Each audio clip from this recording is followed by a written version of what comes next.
اب وہ تمہید کے بعد علم ہے اسے. فرمایا وقال الذین کفروا لا تأتین الساعة. یہ جو علم و قدرت کے منکر ہیں خدا کے، یہ کہتے ہیں کہ ہم پر قیامت نہیں آئے گی. لا تأتین الساعة قل، اے میرے حبیب اعلان فرما دیں، قل بلا وربی لتأتینکم عالم الغیب. کیا قسم ہے، حضور نے اعلان فرمایا تو قسم کھائی کہ ہاں قیامت ضرور آئے گی. قسم کیوں؟ وہ بھی قسمیں کھا رہے تھے. وہ کہتے تھے وَأَقْسَمُوا بِاللَّهِ جَهْدَ أَيْمَانِهِمْ. پورا ایک تو زور لگاتے، جس کو کہتے ہیں نا جو جھوٹا بندہ ہوتا ہے نا وہ اونچی بولتا ہے.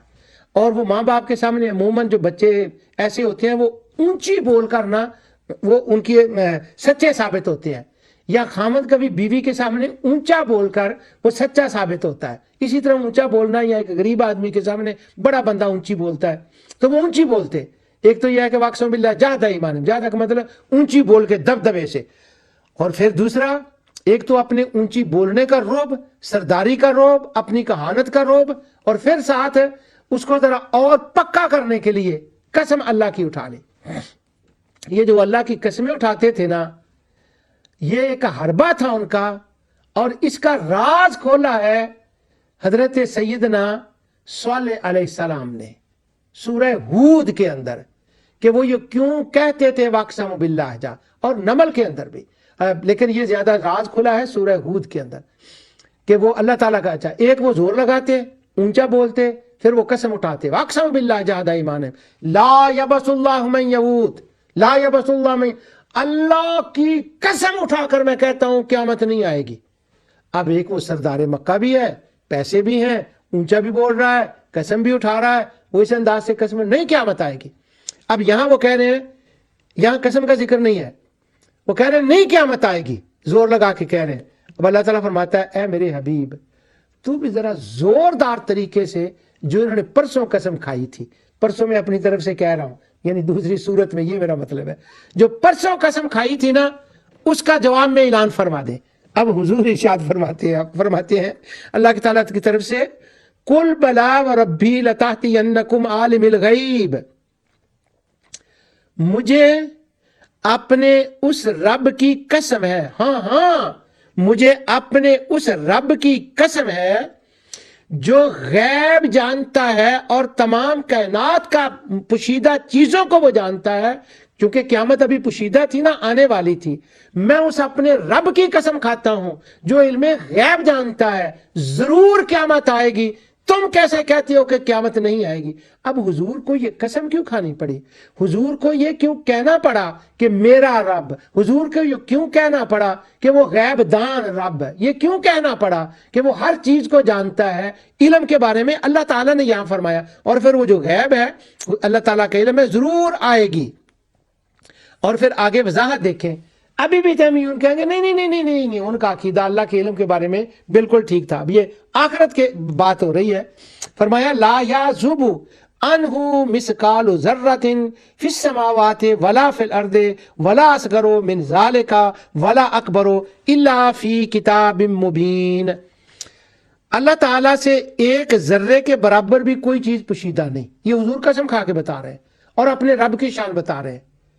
نہیں جی وہ تو رب کی شان یہ مانتے تھے کہ اس کو ذرے ذرے کا علم ہے. لقمان حکیم نو پتر نو دسن دیا گلاں لوڑ نہیں سی. حضور کو اعلان فرمانے کی ضرورت نہیں تھی، قسمیں اٹھا کر بتانے کی ضرورت نہیں تھی. یہ تو علم خداوندی کی اگر میں آیت پڑھوں نا تو شاید کئی عمریں لگ جائیں جتنا قرآن میں اس کے اوپر بیان ہوا ہے. لا یعزب عنہ مثقال ذرۃ فی الارض ولا فی السماء، نہ یہاں نہ وہاں، نہ چھوٹی نہ بڑی، الا فی کتاب مبین. یہ بھی علم الہی کی ایک تعبیر ہے کہ وہ اللہ تعالی نے ریکارڈ رکھا ہوا ہے، وہ محفوظ ہے. اور کہاں محفوظ ہے؟ پچھلے پروگرام کو میں نے یہاں پر ختم کیا تھا. وہ کہتے تھے کیسے پتا چلے گا؟ فرمایا وَإِنَّ عَلَيْكُمْ لَحَافِظِينَ كِرَامًا كَاتِبِينَ يَعْلَمُونَ مَا تَفْعَلُونَ. ریکارڈ ہے. تم کیسے کہتے ہو کہ اس کو پتا نہیں ہے؟ ریکارڈ ہے. ڈیفرنٹ اینگل سے، ڈیفرنٹ سٹائل سے اس بات کو ارشاد فرمایا گیا. اور اگر یہی آیت یہ اصغر من ذالک والاکبر دیکھیں سورت یونس میں دیکھ لیں، انعام میں دیکھ لیں، یہ اسلوب آیا ہے۔ تو اب قیامت کے بارے میں ان کو کیا مسئلہ تھا؟ ان کو مسئلہ یہ تھا اللہ تعالیٰ قیامت قائم نہیں کر سکتا۔ کیوں نہیں؟ اس کے اندر طاقت نہیں، اور اگر وہ قیامت قائم کرنا چاہے تو ہمارے خدا قائم نہیں کرنے دیں گے، نعوذ باللہ۔ فرمایا میرے اندر طاقت بھی ہے، اور اگر میں اس جہان میں کوئی فیصلہ فرماؤں، لیس لہ دافع من اللہ، کوئی اس کو روکنے والا نہیں ہے، اور جب میں قیامت لاؤں کوئی اس کو روکنے والا نہیں ہے۔ اگر تاریخ کے سٹائل میں قرآن کو دیکھیں تو ان کے عقیدے کی وہ باتیں کھلتی ہیں کہ ان کا کیا عقیدہ تھا، کیا سوالات تھے، ورڈ آف دا اسٹریٹ کیا تھا، کیا لوگ کہہ رہے تھے، اور اللہ تعالیٰ اس کے کیا جواب ارشاد فرما رہا ہے۔ فرمایا ہر چیز کا وہ جانتا ہے۔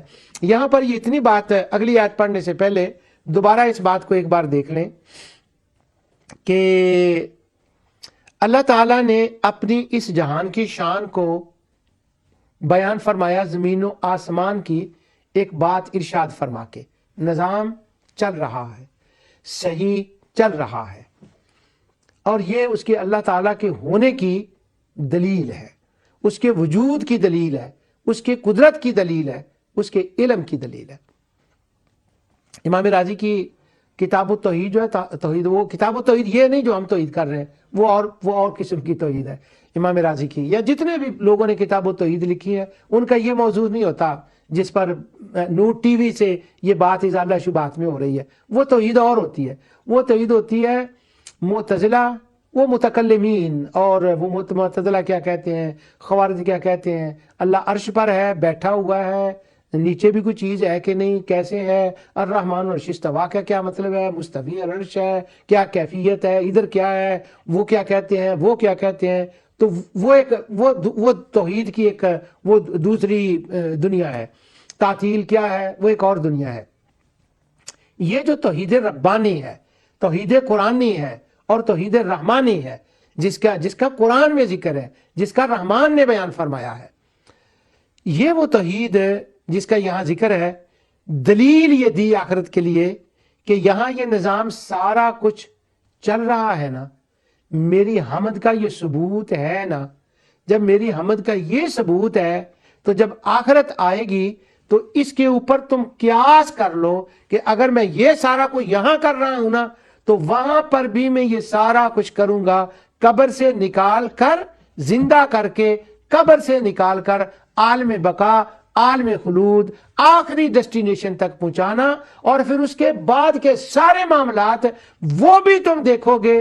جس طرح میں یہاں سے میری چلانے کا منہ بولتا ثبوت حمد ہے، وہاں پر بھی یہ ہوگا، وَلَهُ الْحَمْدُ فِي الْآخِرَةِ۔ بڑا کمال جملہ ہے، یہ بڑا کمال جملہ ہے، مختلف صورتوں میں یہ آتا ہے وَلَهُ الْحَمْدُ فِي الْآخِرَةِ۔ مجھے یاد آ رہا ہے، مجھے وہ آیت نکالنی پڑے گی قصص کے اندر، وَهُوَ اللَّهُ لَا إِلَٰهَ إِلَّا هُوَ لَهُ الْحَمْدُ فِي الْآخِرَةِ، وہاں پر بھی حمد آخرت میں ہے۔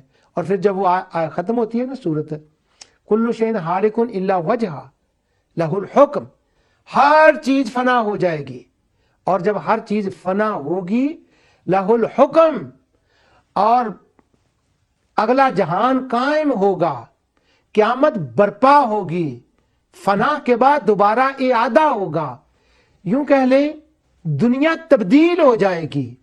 اور وہ جو میں پچھلی بار مثالیں دے رہا تھا، یوم نطوی السماء کطی السجل للکتب، ورقہ پلٹ دیا جائے گا، لپیٹ دیا جائے گا، دوسرا رخ سامنے آ جائے گا۔ جب وہ، اور اللہ کے لیے یہ کوئی مشکل نہیں ہے، جب یہ سارا کچھ ہوگا اللہ سبحانہ ہوا تعالیٰ وہ کرم فرمائے گا تو اللہ تعالیٰ فرماتا ہے کل شیء ہالک، یہ ہالک یہاں ہلاک ہوگا یا ہلاک ہو رہا ہے، یہ رفتار سے چل رہا ہے، اس طرف جا رہا ہے۔ اس کا کیا مطلب ہے؟ یہ جب حکم کی بات کریں گے تھوڑی سی اس پر انشاءاللہ بات کریں گے۔ اس وقت یہ ہے کل شیء ہالک فنا، کل شیء ہالک الا وجہ لہ الحکم، بس اس کی ذات باقی رہے گی۔ اور اس سے پہلے وہ آیت گزری ہے آلہہ والی، معنی یہ ہے کہ خدا وہ ہوتا ہے جو ہمیشہ ازلی ابدی قائم دائم رہے، اور جن کو تم نے خدا بنا لیا ہے انہوں نے مر کھپ جانا ہے، انہوں نے فنا ہو جانا ہے، تو یہ خدا کیسے ہو سکتی ہے؟ کل شیء ہالک الا وجہہ، خدا وہ ہے جو کائنات کے فنا کے بعد بھی باقی رہے گا۔ کل من علیہ فان ویبقی، یہ دوسرا اسلوب ارشاد فرمایا گیا۔ اور جب وہ آخرت آئے گی، ہالک الا وجہہ لہ الحکم، لہ الحکم، یہ جو ہا ہوتی ہے نا یہ بھی مراقبے کی ہا ہے۔ اب یہ ہائیں نکال لیں جب وہ اس طرح سے بیان ہوتی ہے، ربہ، رب ہی، لہو، یہ اسی میں بھی ابھی آئی ہے لہو ما فی السماوات، یہ ساری مراقبے والی چیزیں ہیں۔ اور مراقبہ قرآنی، یہ مراقبہ قرآنی جو ہے نا، جب ان ہاؤں کے اوپر ہو ہی اس کے اوپر مراقبہ کریں، لہ الحکم، جب وہ آخرت ہوگی، فنا کے بعد نیا جہان بنے گا، حکومت کس کی ہوگی؟